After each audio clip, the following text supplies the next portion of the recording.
Bonjour, mes délicieux co-créateurs, pour reprendre et paraphraser Lilo Massé.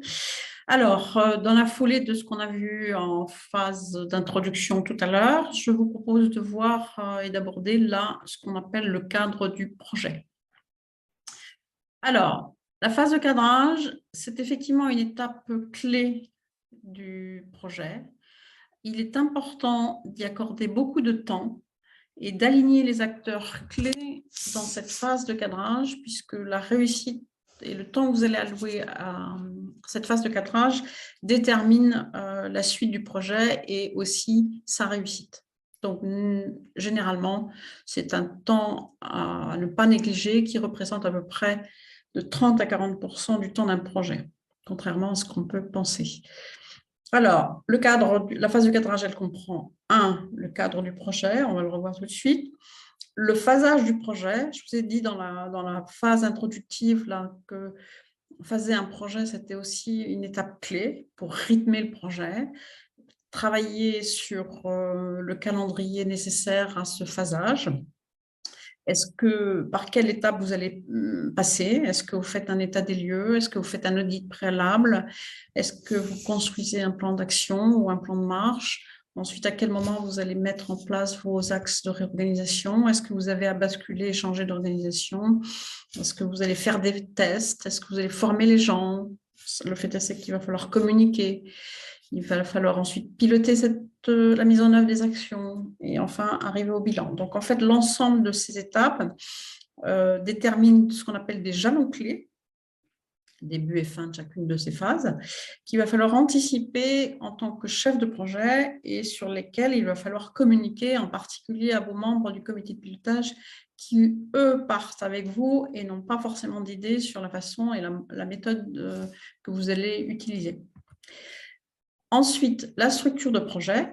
Là, en l'occurrence, quand je parle de structure de projet, je parle des rôles et responsabilités, des missions des uns et des autres, en particulier les différents acteurs que vous allez mobiliser sur le projet, en dehors du directeur de projet, du chef de projet, du comité de pilotage, les acteurs, les équipes que vous allez devoir solliciter pour recueillir leur avis, contribuer à faire un état des lieux, etc., etc. Donc, c'est ce qu'on va qualifier de structure de projet au sens organigramme du projet. Enfin, on l'a vu également en phase introductive, on va rentrer sur une réflexion et une anticipation des risques. Donc ça, ce sont des étapes importantes à avoir en tête, notamment si vous avez la possibilité, et il faut que vous ayez cette possibilité d'animer un workshop ou un atelier de travail avec les membres du comité de pilotage qui ont un autre éclairage que vous, qui ont parfois une vision beaucoup plus méta que vous et qui, eux, sont à même de vous aider à construire l'analyse de risque et d'anticiper et de voir aussi les actions nécessaires à l'anticipation des risques. Enfin, le plan de communication. Vous partez sur un projet, vous allez peut-être faire un état des lieux et avec qui vous allez travailler pour faire cet état des lieux, donc qui vous allez solliciter, quelles sont les informations clés qui vous sont nécessaires, quel est le recueil de données que vous avez besoin, donc avec qui vous allez devoir consulter pour avoir les informations vous permettant de faire cet état des lieux, etc., etc. Donc ça, c'est une étape aussi déterminante et qu'il va falloir animer et nourrir pendant toute la phase du projet. Et enfin, l'idée, c'est que dans cette phase de cadrage qui dure en moyenne de 1 à 2 mois, eh bien, vous puissiez valider avec votre comité de pilotage la feuille de route ou la charte de projet en fonction des cultures institutionnels, des consultants, des coachs avec qui vous pouvez travailler. Vous trouverez parfois la notion de feuille de route ou la notion de charte de projet. Moi, j'ai démarré avec la notion de charte de projet. J'aime bien cette notion-là. La feuille de route, je la garde plus précisément après, plus loin dans l'avancée du projet. Mais peu importe, on va voir de toute façon le contenu de cette feuille de route.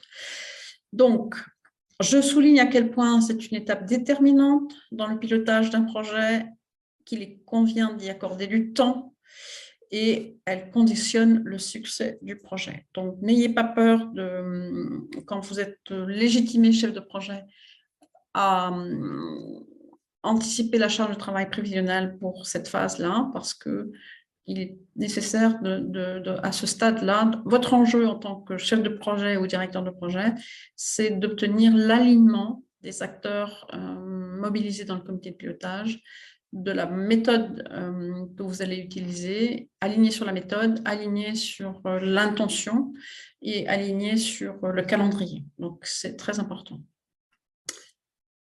Alors, le cadre du projet, donc, son objectif, c'est l'outil de base du chef de projet. Il constitue le cahier des charges du projet. Si au démarrage, vous n'avez pas de feuille de route vous-même, vous n'avez pas eu de mandat par votre client ou votre directeur de projet, eh bien, vous allez le formaliser et en faire une note qui constitue la base de votre profil de mission sur le projet et qui sera simplement faire signer par l'autorité légitime, que ce soit un client, un directeur de projet ou un directeur général ou un directeur fonctionnel.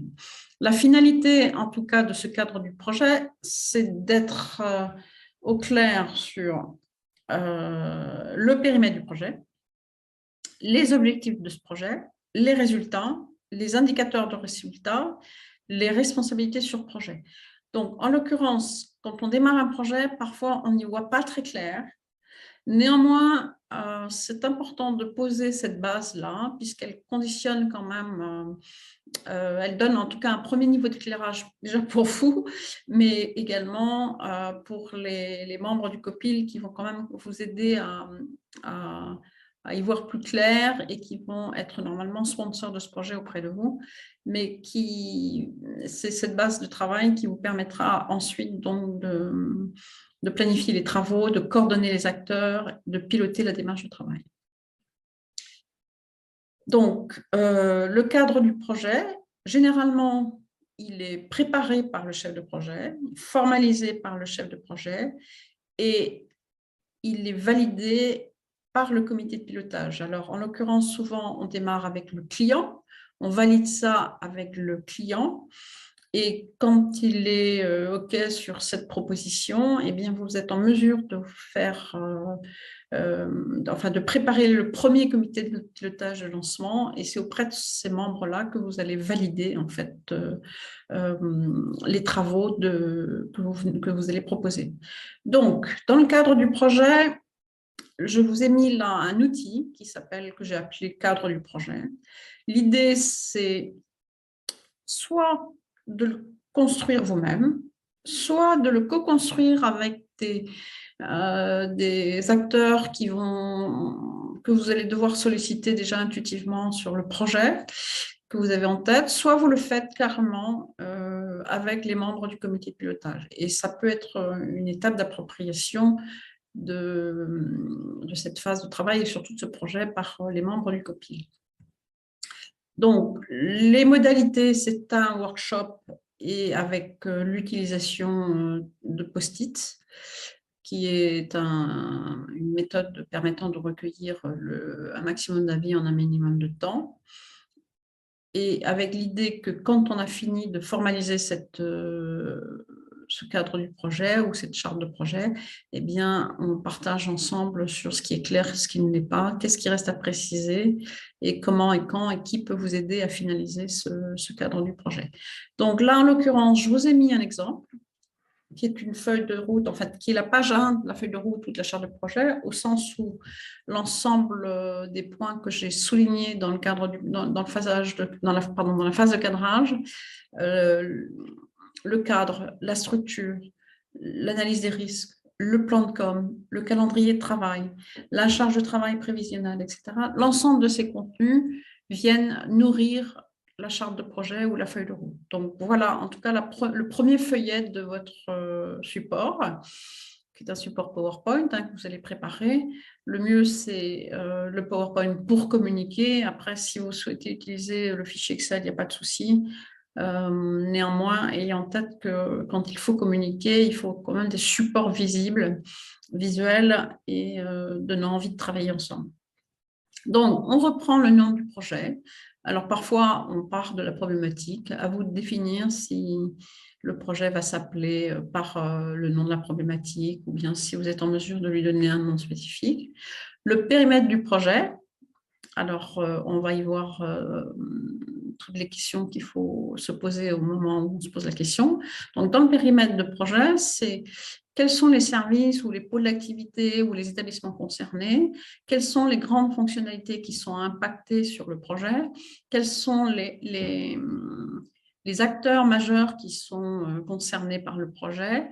L'idée là, c'est d'avoir en tête l'organisation physique de l'environnement dans lequel vous travaillez, d'avoir en tête l'organigramme et d'avoir en tête aussi que la problématique que vous êtes en train de traiter, elle peut concerner bien plus d'acteurs que vous ne l'imaginez. Donc, ayez une vision systémique quand vous travaillez sur cette notion de périmètre du projet pour bien balayer toutes les problématiques qui vont, enfin, toutes les zones et tous les acteurs qui sont concernés par le sujet. Ensuite, le nom du chef de projet, donc ça ne doit pas être très compliqué parce que ça, si vous m'écoutez, là, c'est vraisemblablement vous qui en avez le lead. Les membres de l'équipe projet, donc ça, ce sont les acteurs avec qui vous allez travailler pendant la durée du projet. Donc, cette notion-là, elle peut varier parce que si, par exemple, vous démarrez au tout début des projets et que vous vous dites, ben, on va faire un audit pour identifier les forces et faiblesses de cette organisation et pour identifier les pistes d'action, eh bien, peut-être que là, vous allez désigner des acteurs qui sont un petit peu différents des acteurs que vous aurez après, quand vous aurez défini des solutions et que vous allez mettre en place des solutions concrètes. Donc, soit vous avez une équipe assez stable au démarrage, et vous pouvez aussi partir avec les hiérarchiques, hein, par exemple un chef de service, un chef de pôle, ses collaborateurs et en l'occurrence les acteurs qui sont positionnés sur l'arbre décisionnel ou managérial de la structure. Donc, pas de souci. Néanmoins, l'idée, c'est qu'on est quand même en face de soi des gens à peu près compétents, responsables et intéressés. À vous de voir. Et puis, il est clair que souvent, on a besoin d'experts qui sont requis sur le projet. Par exemple, on sait qu'il va y avoir une problématique ressources humaines, donc peut-être que la DRH va être mobilisée, le directeur des systèmes d'information va devoir être mobilisé, parfois aussi des prestataires externes. Je pense par exemple à la com, où on se dit ben, on va faire passer une agence de com.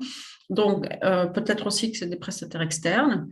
Donc, ayez en tête les experts, que ce soit des experts internes ou externes.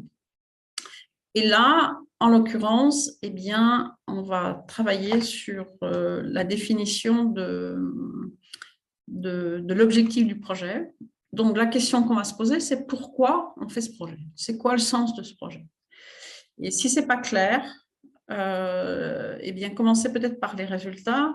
Entre aujourd'hui et demain, qu'est-ce qu'on voudrait avoir changé sur cette organisation ou sur ce projet?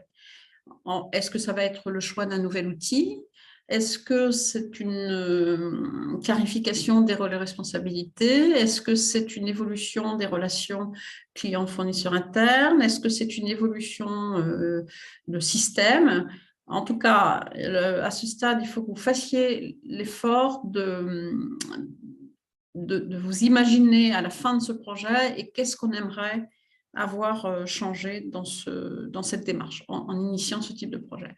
Et donc, à partir de là, quand on est à peu près au clair sur les résultats, eh bien, l'objectif sera du coup plus facile à formuler. Et ce qui sera plus facile aussi à identifier, c'est à minima les indicateurs qui vous permettront de mesurer qu'entre maintenant et la fin du projet, des changements auront été opérés et ils sont chiffrables et ils sont mesurables et ils sont parlants pour l'ensemble des personnes qui sont concernées par le projet. Et généralement, on prend des indicateurs. Au début, on peut démarrer par des indicateurs simples. Néanmoins, ce qui est important, c'est d'en avoir. Et ça peut être des indicateurs qualitatifs, mais aussi quantitatifs et mesurables.